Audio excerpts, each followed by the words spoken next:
Well, hello and good afternoon. Happy Thursday, everybody, here in For the Love of Dragons. My name is Araya Anra. I am a psychic medium, energy healer, and life coach. And most of you guys know me as a dragon guide because I am a dragon and I love to share about dragons. I love to introduce you to your dragons. I love to help you understand what the dragons are doing around you, why they're with you, why they're showing up in your field. And so let's talk today. We've got a great question from Lizzie from last week's live. She posted in the comments, which you guys can do too. If you have questions, you can message them to me, you can email them to me, you can post them in the comments. And a lot of times I will address it on a later live so that everybody gets to benefit. So starting off, I do want to share before we go into the question, we had an amazing meditation last night. We had the Dragon Crystal Grid World Peace Meditation here in Reno. It was very exciting because we had about 20 people in the studio live, but we had over 30 people joining us from all over the world, from Australia to Mauritius to Canada to the UK and everywhere in between. It was really amazing, and people also receiving the transmissions in all those different places. So the energy was powerhouse. If you weren't part of that, didn't know about it, you probably were still feeling some very powerful energy and openings last night. Let's just say it was a big alignment. There were a lot of beings there that were not from this human earth plane. There were a lot of dragons, a lot of beings from other star systems. It was a massive impact on the grid, on connecting the dragons into the crystalline grid work that William Lee Rand and 250 million people that he's associated with have been a part of. And there's Rennie. Hi, Tanya. And Rennie says, why have dragons always been part of me? Great question. So if I can get to that after my initial question, we will. Try and remind me. So this energy last night of connecting into the crystal grids, the dragons bring the final piece to all the work that's been happening, all the different schools of thought coming together, all the new age, different formats, modalities, pieces that people know they have to do, their activations, their grid lines, their ley lines. Everything's now coming and merging together. The collaboration is starting to happen between realms, and the dragons bring the final piece. So if they were the beginning holders of the portals coming into being, then they are the final piece as the keepers of the final codes to pass through the portals the other direction. So it's exciting that they are stepping in to the big field and bringing what they bring, because that means we're getting very close and we're in the final stages of this transitional process. That's pretty exciting. So we still have work to do, right? We still have all these individual questions, things we're moving through, things we're trying to heal and clear out of ourselves as we bring more and more light, higher frequency, more love into our bodies and keep moving forward, right? So everybody received some kind of healing last night, some kind of movement forward as they propelled through a portal. And I know that for some of you, you might be almost feeling a downslide today with that, because as you move through and pass a doorway, you move into an expansive space where you have the potential to go that much higher, which also means that you have to access that much lower in some of your shadow stuff, in some of the stuff that's really been hiding under the carpets or back in the back parts of the closet, that those are going to start to be exposed now.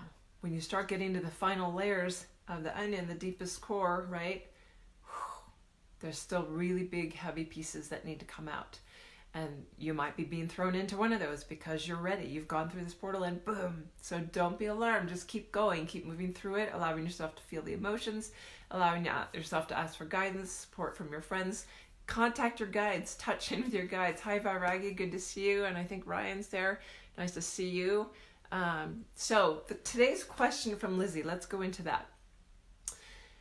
My dragon told me that our souls were created at the same time, and we've been together ever since. What does that mean exactly? So if we go back to original source, for those of you that are dragons especially, all of us here in human form have a soul, right? We have this part of ourselves that is the energetic core of who we be. We're here having this human expression. We're also having a human expression in other insertion points in the time-space continuum, which might be felt or known as past lives with this brain. We're potentially also having experiences in star systems or other planets or different places, but the soul unit is always that main core that reaches out and has these experiences, that fractals itself off and has an experience out in these other places. Those threads to those other parts of ourselves in those incarnation forms are always connected back to the main soul. So if you are a dragon, first and foremost, which is all my dragon hearts, which is why I'm here to help you remember and be guided home to that knowing and that understanding, is that your soul, in its very first and foremost coming into being, was in dragon form. So if your dragon is present and telling you, as you as human, we were created at the same time, you're part of the same soul. It's essentially what that's saying. That your dragon self is your core being that you are trying to get back to, your true light body that you are trying to bring in or descend into this plane, because in 3D our goal here is to live fully in our light body in this third dimensional plane, or to raise this third dimensional plane up to the fifth dimensional planes of awareness where we can have our full mantle of light around us and be active and living in it. So if your full mantle of light is in a dragon form, then that's what you're going to be bringing in. But you as human are understanding, Lizzie, that, oh, well, our souls are created at the same time because my human soul is actually part of that dragon soul. And you've been together ever since, which means this thread of you has been having experiences from that main core part of yourself all along. You've never been separate. You've never been apart. There's always a thread of connection because you will always return back to your home base as a soul. So let's look at it as the whole idea of 144 strands of DNA.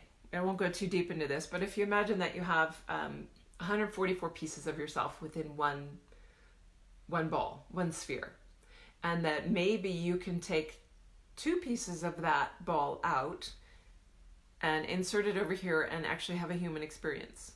And you could take another 2 and go out and have an experience in this part of the time-space continuum, and you can take another 2 and take it over here. So maybe you have 70 holding base, holding the form in the core, and 74 pieces of yourself are out having experiences in different places. They will always come back together. And the goal right now, where we're at, is humans on this planet in this experience, bringing that full light body into form, is to integrate all those pieces of ourselves, bring all of those threads of ourselves that are out and expanded, having experiences, all the knowledge, all the wisdom, all the experience that they're having, to bring it back in and merge it back in so that we can bring that full aspect of ourselves into form now, living here and bringing that light to this planet. So that's essentially what that means. I hope that made sense for you, Lizzie, and that I don't know if you're on the call right now, but you're probably going to get the replay. And I wanted to go back, since Rennie had a question here, and why have dragons always been part of me? It's really connected to the same answer, isn't it? So if you're one that was originally born in the dragon realms as a first soul experience, as your first incarnation as any kind of being, and there are beings that have had incarnate who are human first and foremost. There are many beings on this planet, at least a third of the planet's population, that their first incarnational experience as a soul in form is as human. And that's what they will always go back to and experience. Doesn't mean they can't go and experience being dragon in the dragon realms at some point if their soul desires that. But their home form is that human. And so, Rennie, if dragons have always been a part of you, which most of you in the group experience that, then your first and foremost incarnation is as dragon, and thus you will always have dragon lineage ties. You will often have the most incarnations in your first form because your first realm of experience was in the dragon realms. So having this soul and coming into form in the dragon realms and all the different experiences of that and the different places and the timelines of that, just like, maybe in this human form, that you've been in several different centuries in different locations around the planet. You've had past life memory of all these other things. It's very similar with what you did as a dragon when you first came into being and incarnated in different dragon forms for those experiences. And so you will have memory of all those different parts of you. You'll have connection to those dragons that you knew. You've got a lot of family and lineages and friends' experiences. So they're going to be around as your guides. They're going to be around connecting to you on a soul level. And that's why they've always been a part of you, Rennie. So I hope that made sense for you. And just going to scroll down here, make sure there's no other questions coming up. We've got Tanya, great uploads. I'm tired today. Yes, Tanya was part of the meditation last night with the World Peace Crystal Grids. and happy to be with the higher realms again. Rewire time. Absolutely. And I mentioned that you might have come on late, Tanya. I'm not sure, but go catch the beginning of this because I talked about what you might be going through after that as sort of a, like downswing coming off this big high. Definitely tired. Your body is integrating a lot of energy and it might take a couple days actually. So be aware of that. Everybody that catches this on the replay or now is watching. When you go through, and even if you weren't directly connected, you're still feeling that energy. And the next 3 or 4 days, especially through this full moon at the end of the week, is going to take you into exhaustion. Just like the body's rewiring, it's trying to take in higher frequencies. You're trying to figure out where they all go, where they all fit, and what goes out. And it's just a lot for your body. Anytime you're taking in higher frequencies, you're releasing a lot of toxin and a lot of old densities. When you release toxins through the energetic bodies, it still has to follow up and go through the physical body because all your bodies are connected. So your physical body will go through its own release of those in its own way. So lots and lots of water. I especially recommend always with stuff like this, big energy work, putting fresh squeezed lemon, or if you feel an intuitive hit for orange or lime instead, that those citrus waters are really, really replenishing for the body and help move that in and through. I actually like to drink most evenings. I don't do cocktails or wine, so I like to have a mineral water that's either lemon or lime already infused in it, but then I actually add fresh squeezed lemon juice every night. That's my cocktail. my mineral, my fizzy water, my kids call it, and they love it too, but it's really great for the body because it's not only hydrating, it's giving you the minerals. So definitely a lot of water. Epsom salt baths can help if you're exhausted and let you drop into a nice deep sleep. So lavender oil, essential oils around you or in a diffuser or under your pillow on a piece of fabric or a sachet to help take you into a calm, deep sleep to help your body regenerate and rejuvenate will really help as well. So thanks for bringing that up, Tanya. That's a great little point to bring up for everybody. Arno, hello, Mary. I know you guys were all part of last night, and Willow. And yay, Willow didn't miss. Willow, I'm excited to say, just had a dragon reading, and so we finished that just before. That's why I was a little bit late getting on the call because I wanted to go up and look up Lizzie's question and have the exact verbiage of it. So I read it there. And Ryan is saying, are all dragon hearts first and foremost incarnation a dragon? Great question, Ryan. Yes, all dragon hearts. That's the definition of a dragon heart. Is your soul is actually a dragon in dragon form from the dragon realms. And the goal is, as human, to actually merge and connect with that part of yourself and bring that fully in so that you are living in your dragon heart. And the closer you get to it, the more experiences you'll have where you actually feel yourself shifting into your dragon, where others will experience that and say like, whoa, your energy looks or feels like dragon today. I can see that. Like people see my face physically morph. Sometimes you can see it when I'm in my dragon, especially on some of the lives. I feel like it's coming out a bit right now. You'll see my eyes shift. You'll feel the energy frequency shift when I'm talking, and you'll feel that it's almost more of a download when you're listening and watching of what's being transmitted, and that you're receiving a lot of the subtle information in between the lines that's coming through as code straight into your being. So I feel like a lot of that is happening today energetically right now, which is why it's being talked about.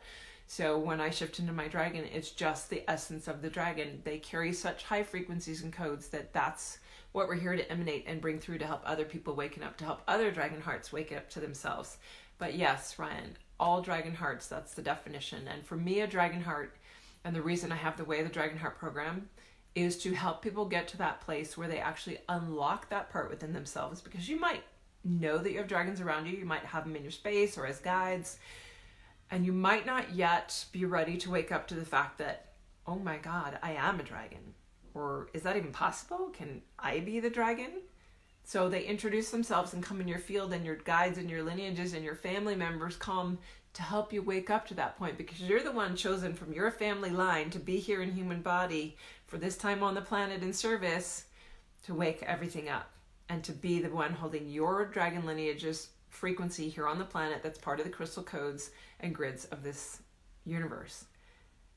And every lineage sent at least one member, sometimes only one, so it's pretty special. But the job here is to wake up to that dragon heart aspect, to come fully into owning it and have your dragon heart activated and aligned with your human heart so that you're living with the whole diamond core and the core of fire, the diamond heart, the diamond dragon heart with its core of fire fully activated. And what that means, that usually means you'll wake up to all of your gifts, be it like Ingor, who was on my call last week, one of my dragon hearts from the first program. He woke up to this amazing realization of his Akashic record reading capacity and his deep connection to the Pleiadian system. All he knew was, I know I used to be clairvoyant, I know my family's clairvoyant, and there's something calling me. There's dragons around me. I've got to do something, I don't know what. So he followed his heart, and it led him home.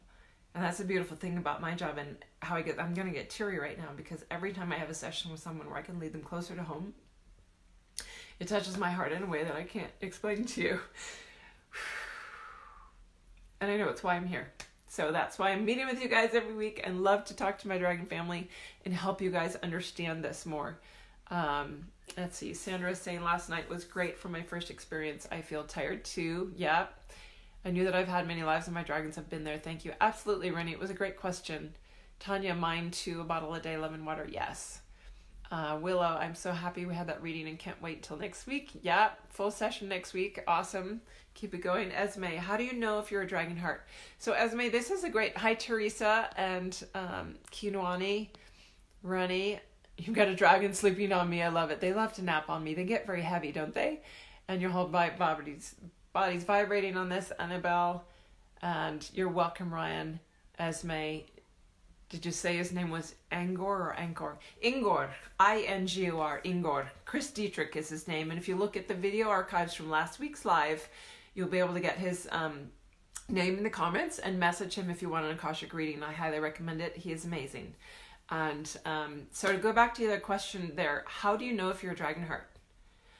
It's something that will dawn on you, that will wake up within you of this heart call of like, there's got to be more. There's something pulling me to the dragons.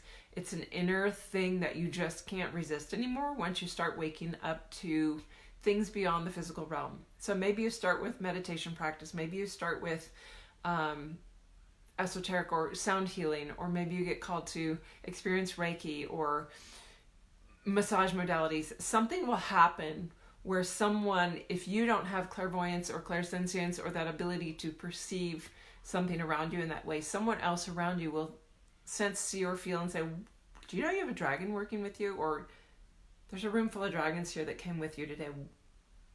Do you know what that's about? What's going on? They'll start to present in a very subtle way to help get you used to the idea, especially if you've had any raised beliefs back in a religious background that would sort of make you go like this to it, like, whoa, no, can't go there. They'll come in subtly and introduce, and it'll feel so familiar and so much like home. And you'll probably, most dragon hearts have had a fascination or a love of dragons throughout their life that they can't explain. That they love artwork about them, they love images of them, they love sculpture, they love stories. And as I say, and I've been told I've met mine but found it hard to believe. Yeah, it is hard to believe the first time. I'll tell you what, if you go back and watch in my archives of chapter 1, 2, and 3 of how my journey started, and it's one of the earlier videos, and they're on the YouTube channel as well, Invoke Healing International. If you look at that on YouTube, you'll find the whole dragon playlist of all the videos I've done on dragons. The first time it happened, I was being reawoken to my energy work through my hands. I was working with Metatron directly, and he was helping me re-access all of it. And as I started working on friends and people, I started to experience dragon in their field, like dragon wings and tails coming out. And I was like, what the heck is that? What do I do with that? How do I tell them about that? What? Yeah. So I just thought, okay, trust it. And I would tell them about it. And they're like, oh, it does feel like a wing. You're right. And yeah, being an empath, I have 8 dragon tattoos and a bearded dragon. Rennie, yeah, I know you have a deep dragon connection there. But that it would explain for them, like body pain, back pain. If there's a wing coming out, they might have had pain for 3 or 4 years between their shoulder blades locked up. And all of a sudden, one session of that being stretched out and released, and they were like, oh my God, my back pain, my sciatica. I thought it was a sciatica. No, it was a dragon tail trying to work its way out over several years.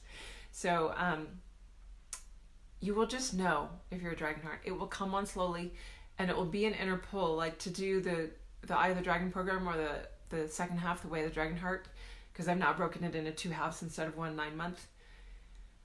I never will push someone into that or sell them on doing it just to have someone in the program. it's an inner heart calling that you just know, like, I got to do this. There's something, and it will be that part of you that knows your dragon heart that just keeps leading you forward very gently until you can say, whoa, that's me, and embrace that and love it. And that's some of the most exciting parts of my journey as a guide. Teresa, learning to read the Akashic Records opened me up to my own dragon. Yeah, before that I don't think I would have accepted it. Yeah. And that can be, there are backdoor ways, you can do training in other fields. I know I trained a long time ago. I was interested in crystals and gems and learning about that. And there are other backdoor ways that they'll get you involved in things that will take you into the field of what's beyond what's visible, taking you into the invisible through whatever doorways. Part of my initiation was to work with a woman named Solara because I was seeing 1111 all the time. That's what her activations were about. And for that journey for several years with her, that was for me to remember my huge energetic body and my ability to touch energy tangibly and feel it tangibly and be a part of being able to access the bigger worldwide grids. I didn't really know that I was a dragon at that point. It was before I wrote the book. Dragons were coming in the sessions, but I didn't know I was a dragon yet. But it will dawn on you, and it will unfold, and your purpose will undoubtedly unfold of your true gifts and why you're really here. It may be sort of aligned with what you're doing in your life already as a career or work. It may not, but it may be complementary, and you might be surprised that you've already been led to a field that aligns perfectly with your true gifts. And then it just keeps unfolding beautifully. And life, as you keep going towards that invisible realm, life gets more and more magic, more and more joyful, more and more simple, and in a flow that your trust builds, your ability to hands off, let go of control builds, and it just keeps snowballing itself until life becomes magical. And that's what I want for all of you guys. So if you are wanting help with that, you know how to reach me. I do 20-minute dragon readings, 75-minute full sessions, 12-week programs. Got a 4-month program, The Eye of the Dragon, which leads to a second half for The Way of the Dragon Heart. And yes, your dragon led you to you. I know, Teresa, and I love that connection and how everybody keeps getting led. We're over 900 members now in our dragon family. Woo woo! I think that's awesome. I can't wait to hit 1,000 and have a party. Because that's really exciting to me. I don't advertise it. I don't push it. I just continue doing what I do and letting it organically spread, because that's the wildfire that at some point it's going to go and it's going to go big. And there's a lot of exciting things happening right now with that. I've got the Dragon Within book that many of you have as an ebook. It's going to be coming out in hardback, beautiful print soon. Full color with illustrations and amazing things in it. I can't wait. So that's in the works. I've got Dragon Meditations getting finalized for production so that I can add those to the site for you guys as tools. I've got workshops coming up in Canada, in Quebec, and France, in 2 different locations in France at the end of May and June for those. And everybody pay attention. If you know you have a dragon connection and you have a call to Tibet in your heart, please message me for information on the Sacred Tibet with the Dragon Strip, because that's 2 weeks of incredible activation for yourself and for the planet. Dragons in the land, dragons under Kailash, grid activations with Kailash, personal activations all along the way for 2 weeks with me personally, small group of 15. September 5th to the 18th, it's going to be powerhouse and will change lives. So I'm beyond excited. My whole body's tingling on that. I'm beyond excited about that. And almost half the spaces are gone already, so don't delay. Get a hold of me if it's calling you, if Tibet's been sort of in your field and you've been just waiting for the right opportunity and guide to take you there. This could be it. So I'm really excited about all these things coming up. Loved meeting with you guys today. Thanks for all the great questions, you guys. Feel free to post more or message me with them for future lives. I'm always happy to address what your needs are specifically, rather than me just talking randomly about what I feel like talking about. But that's fun too. So lovely to see you guys. I love my dragon family, and I will see you guys next week. Bye. Giant dragon hugs.